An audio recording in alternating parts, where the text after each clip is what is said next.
entire baseball segment for you to sit through first. Okay, first question for you, Mr. Foxworth.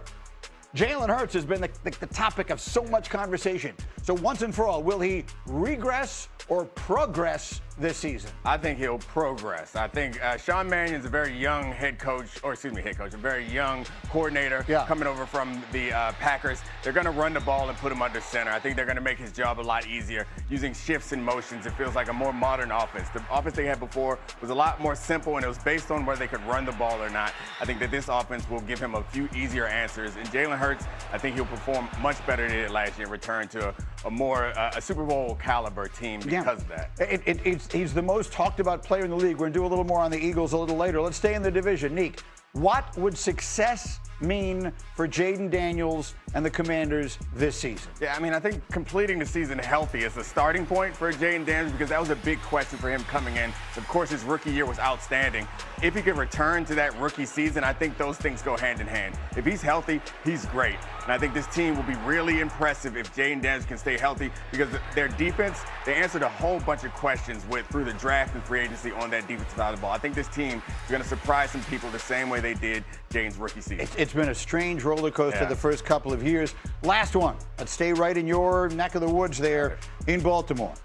Should Lamar Jackson sign an extension now or play out this season and roll the dice? Yeah, there's no reason for Lamar Jackson to sign his extension at this point. I think a quarterback like him, really, no matter what happens this season, he's going to get a really big extension. The reason why he might want to sign it is to give the team some more space to operate and add more players that they need. But they're past that portion of the season right now. I think Lamar Jackson plays this season out. He has no trade, no franchise. He has all the clauses he needs to protect himself going into the last season of his contract. Yeah, and it's a new sort of fresh start time for him and for his Ravens team. Now, I've been away for a couple of weeks, but I noticed this. So let's put the screen up there if we can. So they're announcing the NFL's top 100 players, right? Which is where the players themselves vote and they rank the players. What we're looking at are the quarterbacks that have been announced so far. Lamar Jackson is the 69th overall ranked player, the 69th best player in football, according to the other players. Already, Trevor Lawrence and Bo Nix are ranked ahead of him. And for the record, Lamar Jackson was number 2, not among quarterbacks, but overall. He was number 2 on this list in each of the last 2 seasons. So, Kyle, I'll start with you. Yes.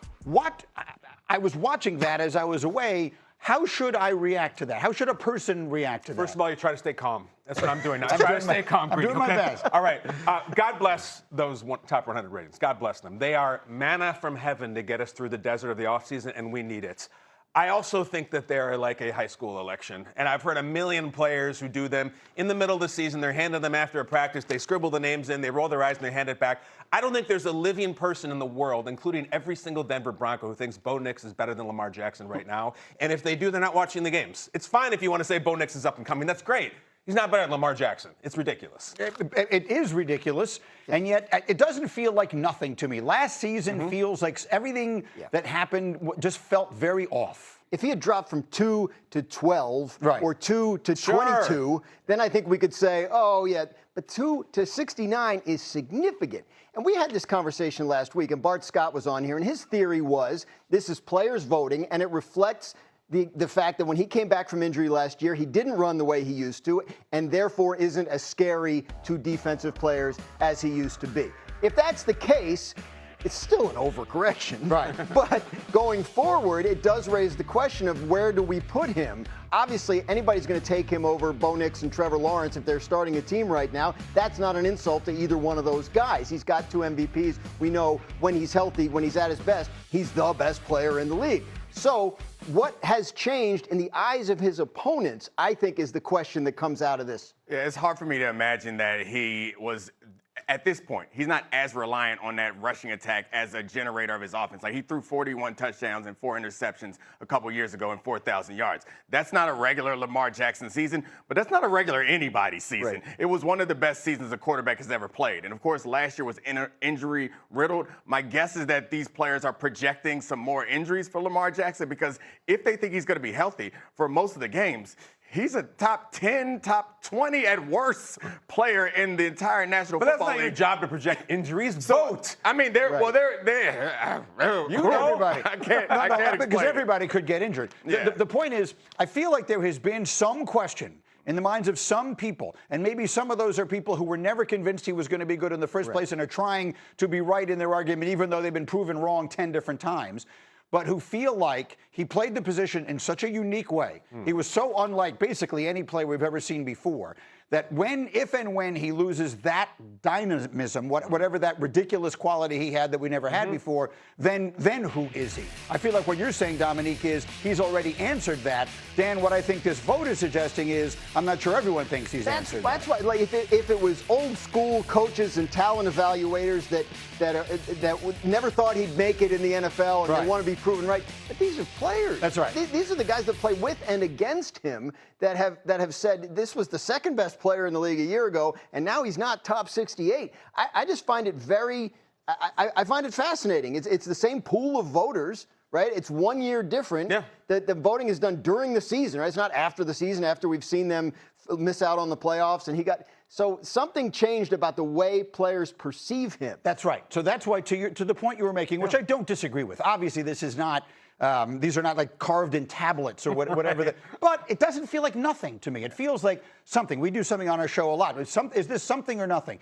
I don't think it's nothing. It doesn't mean that it's everything, but there's something in me that feels like it isn't nothing. If we want to have the conversation about it's time for Lamar to evolve into the turnaround jump shot Michael Jordan era, fine. But anybody who voted for him, if you don't like him, if you're sick of him, if you're jealous of him, he's the all-time leader in passer rating, not running rating. Right. He's better than Breeze, than Steve Young, than Rodgers, than Peyton. Fantastic. That season he had. Bo Nix will never have a single season that Lamar Jackson has had in aggregate. And that's no slight to Bo Nix. Lamar Jackson is Lamar Jackson. He's the all-time leader. Obviously, I would agree with everything you said, but I think that the argument that if anyone is making that he's not that guy, the argument they would make is that he's an all-time leader in passer rating because of the threat that his legs presented. Is the linebackers would not be as deep in their drops. You would see a lot less man coverage. There'd be reasons why you blitz him more often, which opens up more opportunities. But he still needs to execute, and every player has different benefits that they can work from. The problem is you can see Lamar Jackson converting third and longs in tight windows over and over again, which have nothing to do with his running ability. Yeah, but look, I mean, you want to talk about the potential for a scorched earth tour, whatever was going on between him and his coach. He's got the new coach in there now. He seems to be completely bought in. He's got this fuel to the fire. Oh, they rated me 69th. Let's see if Lamar Jackson doesn't have one of those scorched earth kind of seasons. Staying in the division, of all the things I saw on the internet yesterday, I actually found this the most interesting. Aaron Rodgers yesterday posted a series of photos on Instagram with his family. And there's no secret that he has been largely estranged from them for much of his adult life. He talked about it at length and openly on his own documentary, which was called Enigma on Netflix. So I feel comfortable mentioning this. And I think the fact that he posted these photos yesterday felt very significant to me. And certainly the reaction to it, I think, was that. But the part of it that I think we deal in is the football part of it. So, you know, he's got his old coach back. He's sort of reuniting with his family to whatever that tells us about the headspace that he's in. What, if anything, does that suggest to us about the final season he's about to have? That our most mercurial player is finding some peace, and I think that matters. I think that translates. I have no cynicism for this. I have no joke for this. If you don't know, more than a decade estranged, Ed and Darla still go to his games and don't talk to him. They were at the Achilles game. If you read the Ian O'Connor book, they were there, didn't talk to him, didn't see him afterwards. I think even if you are a Bears fan, I think if you are a Ravens fan, this is a good, positive internet story. And if he walks off the field at the end of a playoff loss with Ed and Darla, I will clap for it. I don't want to rain on your parade. Do it. But are Ed and Darla going to tell him to stand in the pocket and take hits? Likely not. Probably the opposite. Yeah, I mean, I think it's beautiful. To your point, it's beautiful, and I love it. And family, that's great. But what we saw from him last year had nothing to do with, like, things that could be solved this way. It had to do with he was no longer the quarterback that he was in the past, and he was unwilling to do the things athletically, or not unwilling, unable in some cases to do things athletically that made him great. He's going to be good. Like, he's like Tom Brady, could probably stand in a pocket and throw until he's 55. But that wasn't what made him special. What made him special was the athleticism and the willingness to shake people and take hits, and that is the part of his game that I feel like is gone. If you're the Steelers right now, the bet you're making is we have a good enough team that if we get competent quarterback play, which he certainly provided last year, that we can do something. I don't think last year proved that in terms of the Steelers. I think we saw what their ceiling is with him. But he can run their offense. He can do what they need him to do, and the hope is that you've put enough around him to succeed. He did not post pictures on the internet yesterday of him being 26 again, which is what you would have to see to think that that's what it's going to be. But again, no cynicism here. Like, nothing means more to me than my family. Family's the most important thing. No one ever went to their grave saying, "I wish I'd held that grudge longer."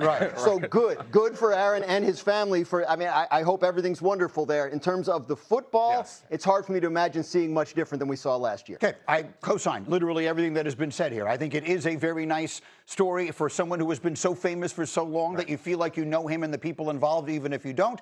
And I agree. I think there is a real limitation to what his team can do this year. We got Major League Baseball.